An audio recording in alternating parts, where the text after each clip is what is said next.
Welcome to Marketing Demystified, the podcast that connects the dots for business leaders to drive revenue through effective marketing strategy. We chat with marketing experts on different topics that will help you ramp up your revenue. We stream live on LinkedIn, Twitter, and YouTube, and you can listen to us on your favorite podcast platforms. Marketing Demystified, the podcast, is presented to you by GrowGetter, your partner in growth marketing. And here's today. Hello, everyone. Are you ready to be inspired, informed, and empowered with actionable tips to transform your marketing game? You're in the right place. Welcome to Marketing Demystified. I'm your host, Jem Mancusi, CEO and co-founder of GrowGetter, your growth marketing partner.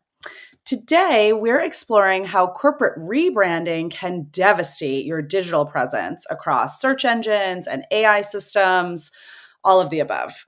We're joined by Jason Barnard, the world authority on digital brand intelligence and CEO of Kalicube, who's worked with industry giants like Disney, Microsoft, SEMrush, the list goes on. Jason helps business leaders and their businesses maintain control over how they're perceived online, particularly during major transitions. Through Kalicube Pro, he's developed strategies to protect digital brand equity when companies undergo those significant changes. As a regular contributor to Forbes and author of The Fundamentals of Brand SERPs for Business, Jason brings invaluable insights on navigating rebranding without sacrificing your hard-earned digital presence. Very excited to have this conversation today. Welcome to the show, Jason. Thank you so much, Jen. That was a delightful introduction. Well, I mean, you have a lot of experience in this area and expertise, and I don't even know if I scratched the surface. So I'm excited to have this chat today with you. Yep, thank you. Well, we've done so many things at Kalicube. I've done so much in my career over 27 years in SEO, digital marketing, online, and rebranding is part of it and a small part of it, and yet it's super important, and so many companies get it wrong. Yeah, it's so true. We've seen it go wrong time and time again. And I mean, maybe that's a good place to start. Like, in your experience, what are some of the most common ways that you've seen a rebrand really damage a company's search and AI presence? Well, the biggest issue is that companies will find somebody to give them help and support in changing the brand name, but they really think about offline. So they'll change the posters, the advertising, the flyers, the cards, the name on the door. And they fail to think about digital until the very last moment. And the very last moment is too late. So the biggest issue is not giving themselves the preparation time to change their digital footprint from the first name, the original name, to the new name. And an example of a company that did it incredibly well is Facebook when they switched to Meta. You could see, I mean, I was watching it on the day they switched, how much they had prepared, how much was ready, and how much it was just a question of flipping a switch to get the new name out there. And Google results switched in a few hours, which was astonishing. Really, really well done. Yeah, that's so interesting. I mean, I can totally see that as being an afterthought, right? You see a lot of like, hey, we're going to launch a new website. It goes live on Monday. Can you check some like SEO for us or whatever, right? Like that's the conversation. And so you're saying that's the biggest issue. People aren't giving enough time to prepare for that. How much time do you need and what do you need to be doing in that time to be like Meta and make sure that's a seamless transition from one brand name to another? Well, for a company like Meta, I would imagine with the resources they've got, they might have been able to do it in 6 months, but I would say a year to be safe. Wow. For a smaller company, you can probably do it in 3 months. And what we do at Kalicube is track the original name 3 months before, work through the 3 months, preparing all the work of all the things we need to go and change on the company's website, on their social media channels, on all of the references to them online, from third-party references, articles about them, videos, everything that needs to be changed, so that the day we need to change it, we can change it, and we can give them a task list to change the parts that we can't change within a couple of days. And we did a rebrand of my podcast, and within 2 days, we'd switched everything to the new name. and all the Google results were reflecting that new name. And that's very hard to do. Meta did it in an afternoon. Kalicube managed to do it it was about a day and a half that everything changed. If you prepare and you've got a big digital footprint, you can expect it to take a week, possibly two. If you don't prepare and you try and do it last minute or as an afterthought, it's going to take you months and it's going to kill your brand equity. Yeah, I mean that really checks out with a lot of what I've seen. Maybe on the flip side of where it's gone wrong, that it takes at least 3 months to recover, and that's if you really work fast to fix all the issues that have maybe been created, and sometimes it's not even a change in the brand name, although that definitely is the biggest issue. Yeah. But even just, a domain name change, even if the company name stays the same, but moving your website and, or launching a new website, even on the same domain without the right considerations about the setup of that site can create a lot of problems. And I've seen web traffic tank and take 3 to 6 months to recover. Right. Well, there's also the question of repositioning the brand. If you reframe how you're describing the brand, that's a rebrand of sorts, and it needs the same work as if you were changing the name. Changing a logo, not as important that it changes everywhere all at once, but I would suggest that if you're going to do it properly. All of these require multiple weeks or 3 months to prepare so that you can do it and you can turn on a sixpence, as we say in the UK. Because the damage you're going to do if you don't do it all at once, in terms of search and AI at least, is to confuse the algorithms of Google, ChatGPT, DeepSeek, Perplexity, and they won't be able to represent you. And what they then do is lose confidence in the information they have about you, and they will drop you from a lot of search results, from a lot of conversations the AI is having, like ChatGPT, they're having a conversation with users. Because they have a doubt, they will drop you because they want to be right. Their sole aim is to help the user find the best solution. And if they have any kind of doubt, they drop you. So it's incredibly important, whether it's a logo change, a brand name change, a pivot in terms of how you're presenting yourself, to do it all in one go as fast as you possibly can. And as fast as you possibly can is within a day. And that takes preparation.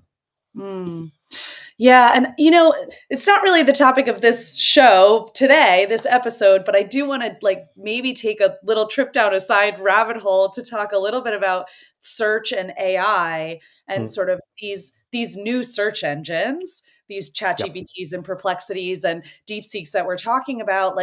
They're having such a rapid impact on how we think about SEO and search as a whole. What are some of the biggest opportunities and maybe threats that you're seeing in the market that if people aren't paying attention to, are going to miss out on a lot of search traffic and behavior and activity? Right. Which is a great question. I mean, number one, I would start talking about research when I talk about these machines. We're researching on these machines. So Google search is all about me having an idea of what I want, searching, clicking on a link, going to a web page, reading, going to another web page, reading, and then I move myself down the funnel. Whereas with ChatGPT, Gemini, Copilot, DeepSeek, I can have a conversation with the machine and I trust the machine to help me make a decision. So it's a recommendation engine, it's a research engine. And I like to talk about influencers. You can talk about the biggest influencer you can think of on TikTok, on YouTube, let's say 200 million followers. These machines are having trillions of niche conversations with billions of people who trust them every single day. So you want to be recommended by the biggest influencers in the world by far. And I got a good story from yesterday, which is about the funnel. And Fabrice Canel, who's the principal program manager at Bing, who builds BingBot, explained to me that Copilot is designed to bring people down the funnel to what they call the perfect click. So you start with awareness, move down to consideration, then move down to decision. And the decision is where they tell you where you should click to go through and buy. So they're sending less traffic to websites, but the traffic they're sending is hugely more valuable. And as an example, ChatGPT conversion rates for one of our clients went from 0.03% on Google to 3% on ChatGPT because they were getting the perfect click, or almost perfect click, or relatively more perfect. And my example from yesterday was, I'm a double bass player, and I have a huge bass amplifier in my living room. And I was wondering if I could play a guitar through it. And I asked ChatGPT, will I break my bass amplifier if I play a guitar through it? And it said, no, absolutely not. So that was me reassured, and it took me 20 seconds, which is much faster than me visiting a website, watching lots of YouTube videos, or reading an article saying a bass amplifier is an amplifier that you play the bass through, blah, blah, blah, blah. These pillar articles people have been writing, which are very, very annoying. It gave me the answer straight away. Then I said, well, okay, and it said the sound will be too bassy for a guitar. And I said, well, what's the solution to that problem? And it said, get some pedals, some effects pedals. I said, what effects pedals? It said compressor, gain, reverb, and equalizer. And I thought, that's too much money. Give me the two pedals I need to correct the sound of a guitar through a bass amp. It told me that I needed an equalizer and a reverb. Then I said, which ones do you recommend? It recommended me reverb and an equalizer, total cost of $200. I said, oh, that's too much. Give me cheaper options that are just as good or almost as good. It gave me two cheaper options. I then clicked on the link. I said, oh, no, I said, who can sell them to me? Where should I buy them? It said, if you're in Europe, buy from Thomann. If you're in America, buy from Sweetwater. I went to Thomann, bought the products. They're arriving tomorrow. Job done. Took me 15 minutes. That's incredible because, cool. Yeah, I mean, and what you're describing as like, you know, the difference between the search engine or the research engine and sort of taking you down a process, down that funnel. Because a lot of people are saying like, well, we don't see a ton of traffic from sources, right? But the way you're describing, that's like so intentional. You don't need a lot. You just need the right traffic. And, you know, you think about Google search being this wide net and, you know, you don't know if it's your ideal customer or, you know, people can stumble upon you for a lot of reasons that are not necessarily the right ones. So it really is kind of narrowing your audience into exactly the right person who is in the market to buy what you have to sell in that moment. And what Fabrice Canel calls the perfect click. I've actually written an article about that on Search Engine Land, so go and read that, and it explains the concept and how it works, much in the way I've just done. But what's interesting there is Thomann will never know that I came from ChatGPT because it didn't give me the link. It gave me Thomann as the supplier, and I already have Thomann in my bookmark, so I came from the bookmark. But the purchase decision was made on ChatGPT, but it will not be attributed to ChatGPT, which is a pity. Yeah, that's so interesting. So it's like this still sort of amorphous thing that is difficult to influence. It's difficult to measure. So, you know, I mean, what are we doing to make sure that we're showing up in that way that I'm getting that recommendation, that I'm getting that last perfect click? It's maybe a mystery to a lot of marketers out there and content folks. 100%. I think kind of that's part of the secret. We've got a thing called the CaliQ process, and it's all about understandability, credibility, deliverability. Do the machines understand who you are, what you do, who you serve? Do they believe you to be a credible solution for their users? And do they have the content from you that allows them to deliver to the subset of their users who are your audience? So in the case of Thomann here, they understood who Thomann was. They understood that Thomann can serve me. They understood that Thomann is a good supplier, a credible supplier that they can rely on to deliver the products to my door in a great manner and cheaply. So they trusted Thomann with my custom. So they influenced me recommending Thomann. And the point there is, how does that happen? And it's because Thomann are walking the walk across their entire digital footprint. So Thomann, generally speaking, is standing where I'm looking with the right offer at the right time in the right place across the entire internet. So I see them on YouTube, I see them on social media, I see articles about them, I see reviews about them and buy them. So as a consumer, somebody who wants to buy musical instruments, I see them often and I already know who they are. I already have an element of trust. And when ChatGPT says to me, here's the product, here's the price, Thomann is a recommended supplier, the brand name Thomann, the fact that I've been engaging with them, what would you call it, passively over a long period of time, and the fact that ChatGPT has just reinforced my own thoughts about Thomann and recommended them explicitly to me, meant that I went to Thomann. So that's the solution. It's build a digital marketing strategy where you're standing where your audience, human audience, is looking, with the right offer at the right time in the right place. Demonstrate your credibility, demonstrate that you're a great solution, and provide them with the right content that educates the audience. Make sure all of that is packaged for the machine so the machines can digest and understand it, at which point the machines will simply replicate what they're seeing in the real world. The CaliQ process is as simple as that. Yeah, I love that. That's, simple, not easy, right? Yes, 100%. Well, we've got a database of 3 billion data points collected from Google and AI over 10 years.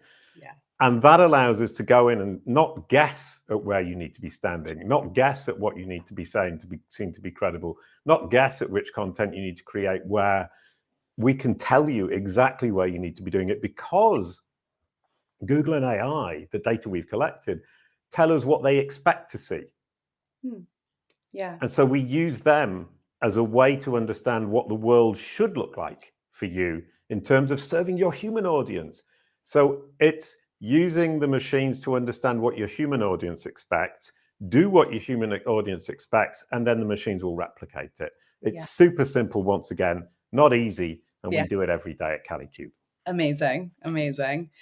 Well, we're talking about rebranding. I know well, let's get back to Rebrand. That was a very, I think, useful rabbit hole. So thanks for coming with me down that road. It's a pleasure. I love that particular rabbit hole. Well, in thinking then about sort of search engines and AI systems together, how are they typically responding to a corporate name change, a domain switch? Maybe if you're not thinking about it intentionally, like what are they doing, and how is that impacting if you're not sort of prepared? Well, a domain switch is super dangerous. You can lose everything if you do it badly.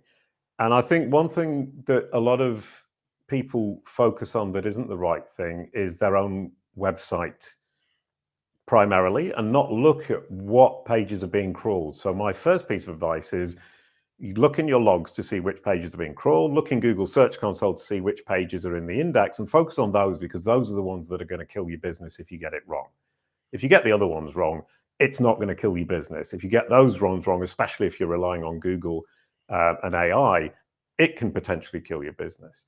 If we're talking about a name change, then the mistake that people make is to not consider that the machines have to understand that the old name and the new name need to be synonymous in their mind. So if your client or your prospect or your bottom of funnel partner searches for the old name or the new name, they get the same result. And for a machine, that takes a little bit of time for them to digest it. So you need to be ready to switch across as fast as possible, so that within a day, everything is changed, as I said before.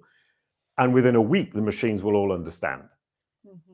And if you get that right, the switch will be almost seamless, and both brand names will bring up the same result. And both clients who have understood the name change and those who don't yet know about it will still see the same result and will be comfortable, and you won't lose the business that you would otherwise lose. If you get it wrong and you change half of the name, or change the name in half the places and don't change it in the other half, or you change it in the places that aren't important to the machines aren't really paying attention to, for understanding, for knowledge, and you fail to change it in the important places, then what will happen is the machine will get confused, once again, lose confidence. If it loses confidence, it will drop you from all of the search results, or a lot of the search results. And the problem of the bottom of funnel is that people searching your brand will get inconsistent results that don't make sense to them. They will probably lose confidence too. So it's critical to your business to prepare this and to do it right before you actually launch that new name. And in the case of a new website, if you're doing both, that's a double risk. And that double risk is something you should really, really, really pay attention to. And sorry. Yeah, no, that's amazing. Keep going. Yeah, well, I wanted you to come back because I know you're going to ask me about an example where it all went horribly wrong. I exactly want to know an example of how it went horribly wrong. That's my next question. Well, I worked for a company called MailJet, who are a competitor of MailChimp, and they're from France. And their competitor, Sendinblue, who I never worked for, I don't know these people at all, so this is absolutely nothing to do with me. It's just something I observed when I was working for their competitor. Sendinblue changed their name to Brevo, B-R-E-V-O, and they switched domain and switched the name. And at SEMrush, you look at the traffic from Google, it dropped by a third from one day to the next. It went off a cliff. And that was their main source of new clientele. And MailJet obviously got a huge amount of extra traffic because where Sendinblue or Brevo weren't anymore in Google because Google lost confidence and dropped them like a hot rock, MailJet could then rank in their place. So they got it very wrong. They lost a third of their traffic. I looked online and it was very confused. And if I didn't know that they had changed name to Brevo, I was really confused. And I didn't understand as a user that Brevo was Sendinblue. So all of the equity, the brand equity and the trust that Sendinblue had built was suddenly gone out the window because I was confused about it. And I don't know how long it took them to build back up. They're still going, so it obviously didn't kill the business. But certainly they will have lost millions and millions of dollars from that mistake of changing the name, not thinking it through, not preparing it in advance. And the domain switch was actually pretty well done. But just the brand name, I would imagine, almost killed their business. Wow.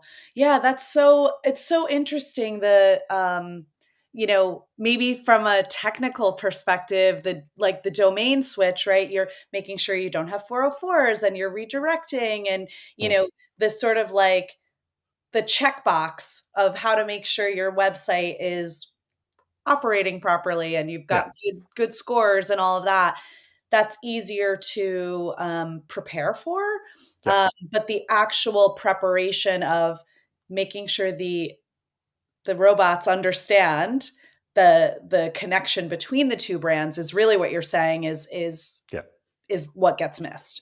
And as you say very rightly, there are scores and there's a checklist. And I think a lot of SEOs get stuck in that is that if we can measure page speed, let's focus on that because we can measure it and I can improve results. Aren't any 404s? Let's focus on that because I can prove it because there are no 404s. Does it make a difference to SEO? Very, very little, if any. I mean, Gary Ilyash from Google said, page speed is a tiebreaker. And in the algorithms, tiebreakers almost never happen.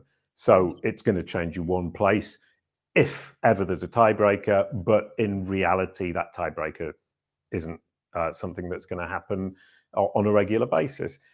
And something like brand name changing across an entire digital footprint. I mean, at Kalicube, we have the Kalicube Pro platform that will bring up every single one of the 5,000 references to the brand. And we can say, we've gone around and we've changed them all, and that took us 2 months. It's measurable from the perspective of somebody who say, well, you have changed them all. It's not measurable from the perspective of, does it bring any value? Right. And it won't bring any value until the day that they actually switch. And then the problem is, how do you prove to them that if they hadn't done that, it all would have gone horribly wrong? Right. So there's a leap of faith going on there that you have to have. But if you value your brand, and you should, it's your biggest business asset. If you value your brand, you have to look after it. And if you change your brand name, you're going to lose all of the brand equity or a lot of the brand equity if you don't do it properly.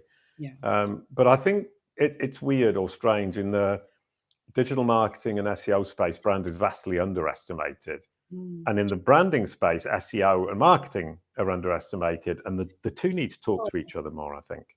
Yeah, that's a really interesting concept. I guess, can we talk more about that?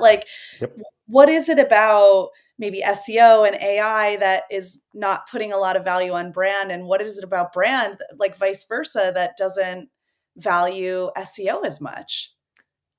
Well, SEO traditionally just talks about keywords and links. And that's when you look at it, it's so simplistic and so idiotic and simply doesn't make sense. We're counting the number of words in a page that happen to correspond to what somebody searched for. And then we're counting the number of links, which is actually a measure of popularity and not brand equity or importance or authority or notability. It's popularity. And it's very difficult to pull the SEO world away from that concept. But now that Google understands a brand as an entity, it doesn't need the link anymore. So you get invisible links, implicit links. So if somebody mentions Calicube, that's good enough for me. I don't need a link. If I get a link, that's better because it's more explicit. But the mention of Calicube is already adding value to my brand Calicube, as long as Google and AI have understood what Calicube is. And it's up to me to make sure it's understood. And if you want to know if Google or AI have understood who your brand is, ask AI what is name of company or who is name of person and see what it answers. A lot of the time it'll answer I don't know, or I don't have enough information, or it will answer wrong because it's making it up, it's hallucinating. If it doesn't answer it right, it's up to you to correct that. If it doesn't answer at all, it's up to you to explain, educate the machine who you are, what you do, and who you serve. And on Google, you simply search the name. And if you have a knowledge panel like the one you can see behind me, then it's understood. And because all of these machines use the same data source, which is the web, and because they all use basically the same technologies, which is knowledge graph, search results, and LLM chatbots, they will all learn the same way by crawling your digital footprint and trying to piece all the pieces of the puzzle together. And they look at your website to see what that puzzle should look like. So it's up to you to create a very clear and clean representation of your digital footprint on your own website. And then make sure that your entire digital footprint, your ecosystem, corroborates what it is you're saying on your website. That is how you educate these machines. And I'm talking about educating the machines about who you are, what you do, who you serve, why you're a credible solution, and what content of yours can they safely, reliably, and happily deliver to the subset of their users who are your audience. So you can look at it like educating a child. The child just wants to understand. The child is there to serve the user, its user, and give them the best possible solution to the problem that user is looking to solve. And if you can educate the child about who you are, what you do, who you serve, why you're credible, it will recommend you. It will prioritize you. It will be the influencer you want to drive your clients to your door. Mm-hmm. This is so interesting because I feel like there's maybe in the last few years, there has been a new sort of a new focus, a renewed maybe focus on brand in all other areas of marketing. And, there was a period of time, I don't know, where 10, 15 years ago, where the thing was lead generation, right? It's all about lead generation. And brand was like this soft thing that you could do maybe on the side or whatever. Now it's like, you cannot generate leads without a strong brand. You cannot generate search traffic and authority on the internet without a strong brand and a clear message. And I just think it's so interesting how brand is having a moment right now where even with, it used to be this soft, fluffy thing that you can't measure. And now it's the thing that if your things that you can measure are not working, you probably have a brand problem. That is the source of the more quantifiable marketing tactics failing, is that there's something wrong with the brand, the message, the simplicity, the way people understand it, how you're known in the market, which I just think is so interesting. And I love hearing about it from an SEO and an AI perspective because it makes total sense. Yeah, I mean, brand is everything in SEO and AI. And if you search my name, Jason Barnard, JASONBARNARD, on Google, you'll see a wonderful knowledge panel that makes me look like a superstar. I've amplified my own authority and my own importance to get Google to believe, if you compare me to Richard Branson, I look just as famous as he is, and I'm obviously not. If you ask any of the AI engines, DeepSeek, Copilot, Perplexity, ChatGPT, Mistral, all of these will all be able to tell you my entire life story 100% accurately because I've educated them. Same thing for Calicube. And if you ask any of these machines, who is the world's leading expert in Google knowledge panels, And I tried this the other day to write a conference. Every single one named me. Amazing. Which is astonishing. Yeah. And that's how you can dominate a niche. Yeah. When somebody goes to any of these machines and says, who is the world expert in Google Knowledge Panels? Who do you recommend I speak to? They all say, I recommend Jason Barnard. And I had a client yesterday. He came on the call. He said, I know what you do. I know what I want. I need to know the timeline and I need to know the investment I need to put into this. Yeah. I said, well, how did you find it? And he said, well, everywhere I look, every time I ask, you come up. Yeah. And he was asking the AI, he was searching on Google, and this red shirt comes up all the time. And he actually said, I was asking the machines, who's the best? And they all said you. And that is brand. That is your brand. And which is, I mean, it's so powerful. But there is like a lot of technical work. And like you said, you educated the systems, you gave the information it needed to be able to recommend you in that way. So that combination of like having a strong brand and then communicating that to the systems that are going to communicate on your behalf is the formula. Yeah. And those systems, the search and AI engines like Google, Bing, ChatGPT, so forth, are the interface between me and another human being. Mm-hmm.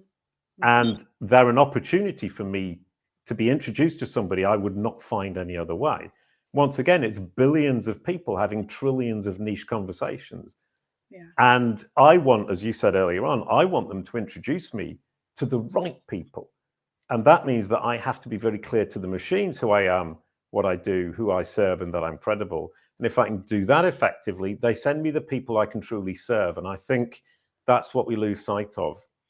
That I don't waste my time on people I can't help because they don't come to me through the machines. Right. And that's really important. I don't get as many sales calls as some other people I talk to, but I don't need that many sales calls because we convert so many, because the right people are coming to my door. Amazing. Yeah. That's what everybody's looking for. That's what everybody's looking for. Amazing. So let's say somebody out there listening is considering a rebrand, or they're maybe in the middle of one right now. What are some of the steps that they should be taking to protect their search visibility before, during, after the exercise that they're going through now? Well, if you're rebranding and changing domain, which is very common, then you need to prepare both separately and bring them together at the moment that you actually flip the switch. So ideally what you would do would be to prepare the technical aspect of the site migration, which means moving all of your pages from one domain to another. Theoretically, if you don't change the structure of the website, which is what I strongly would advise, is do not change the structure of the website, then you just simply redirect every single page to the equivalent on the new domain. That's really easy for you, it's really easy for your developers, and it's really easy for the machines to follow and understand. While you're preparing for that domain switch, while you're preparing to launch your new brand name, spend 3 months preparing a list of every single mention you can find, starting with your social media profiles, which are the most obvious, also obviously your website, the media, social media profiles, but also videos, mentions, articles, contact the journalists, ask them to change the brand name. Start beforehand so that some of it may well already be in place, but you'll be unsurprised by how slow journalists are and website owners are, because there's nothing in it for them to actually spend the time to go in and change your name in an article.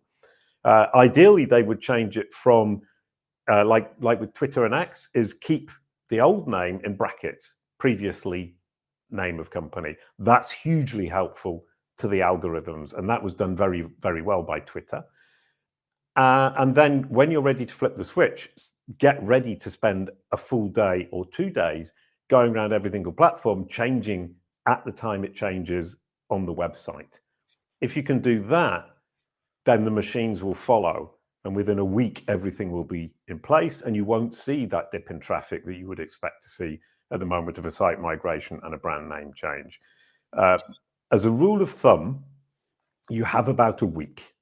Mm-hmm.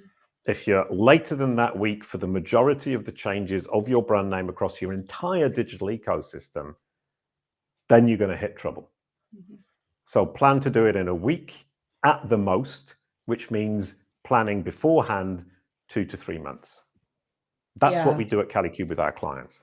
Sure. And that having that inventory to be able to check it off, yes, done is so important.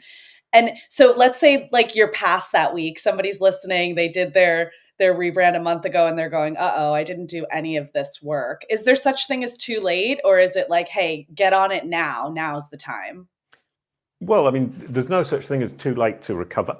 Mm-hmm. I was speaking to somebody the other day who was talking about recovery SEO and basically saying that when clients leave them and realize that when you're not doing SEO over a long period of time, it will suddenly go down the toilet, and then they come back and they have a recovery service. We can do the same thing at Calicube with brand name changes. You would have to expect it to take longer for it to actually have an effect in the engines. For us, it takes the same amount of time. We can actually get the list, get that ready for you, sort that out in the first month, and then keep working to rebuild the brand equity that you've lost over the next 2 months. And after 3 months, you're going to be back in a solid position in terms of your digital ecosystem and the way you're communicating with the machines. And that's key, is we change the way you communicate with these machines.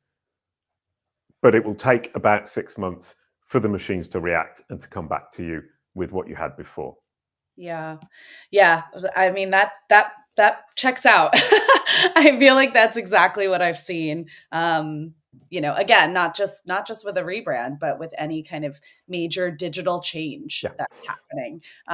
That if it's done with, an inventory of things to do after the new site is live or after the new name is announced, then, sometimes that's too late. And that dip that you see it dip again for another month and another month, and then maybe it starts to recover. But that's a lot of time lost. And you need to be realistic about the time it takes machines to react. So Google for indexing will take a week or two. Mm-hmm. For knowledge and its knowledge graph, it will take about 3 months, and AI will take anything from 3 months to 6 months. Mm-hmm. It's getting faster depending on the platform you're using, and it's going to get faster and it's going to become more like Google. But you need to think about those time lags between what you've done and what you've changed and the actual reaction of the search results, the knowledge panel, and the AI results. Sure. And one thing I did say just now that I'd like to reiterate is what we do at Calicube is change the way you communicate with the bots and the algorithms. And that's essential because we're communicating with them. We're trying to educate them, although we don't realize that's what we're doing. We're trying to communicate who we are, what we do, and who we serve, and that we're credible, and what content we have that's valuable. And the secret sauce that Calicube has is we communicate with the machines in a way that makes sense to them and makes sense to you. And it's not geeky. That's the beauty of it. Yeah. Now, based on the conversation that we've had today, I think I might know the answer to this, but I'm going to ask it anyways. Should people be thinking about and approaching rebranding differently with AI being the first point of contact, or are you thinking about the machines and the algorithms as, search, AI, these are, you're feeding it your story, you're feeding it the right, what you said, the understanding, the credibility, like it doesn't matter search or AI, Google or ChatGPT, you just have to give it the right information. Are we thinking about AI differently, or are we just thinking about it more? Most people are trying to think about it differently because they think it's different, and actually fundamentally it isn't. As I said earlier on, we're looking at understandability, credibility, deliverability, because all of these machines have the same aim, which is to provide the best possible solution to their users when the user comes to them with a problem. How they interact with the user in terms of conversation on ChatGPT or search on Google doesn't actually matter. They're still trying to solve that problem. How do I provide the user with the best solution to their problem or the answer to their question? And they all use the same underlying technologies, which is search results, knowledge graph, LLM chatbot, in differing blends, let's say. And I've got an article coming out on Search Engine Land soon about that. And those three technologies, search engine, knowledge graph, LLM chatbot, all use the same data source, which is the web. what can you do with the web? You can control your digital footprint, your digital ecosystem, and you can make sure that you're communicating consistently and making sure that these machines or understand who you are. And it's up to you to educate them. It's up to you to figure out how to communicate with them the way they need to be communicated. It's their game. They make the rules. You need to communicate with them the way they want to be communicated with. The more you help them, the more they will reward you. Help them digest your content. Help them understand who you are, what you do, and who you serve, and why you're credible. Help them to understand which content of yours is valuable to the subset of their users who are your audience, and they will reward you as the biggest influencers in the world. Amazing. That is so helpful. And this conversation has been so enlightening for me, really interesting stuff. And I think, everybody can really learn something from this and maybe not even limited to Rebrand, right? But just how to talk to these machines. It's so important. And so anyways, I just really appreciate you coming on and sharing your expertise. Thank you. Yes, thank you, Jen. They were great questions. I enjoyed it. Went a bit off rebranding, but I think all of it's good and all of it's useful. Absolutely. Absolutely. Well, thank you so much for tuning in. If you enjoyed today's episode, please subscribe to Marketing Demystified wherever you get your podcasts, and join us next time for more conversations that help demystify the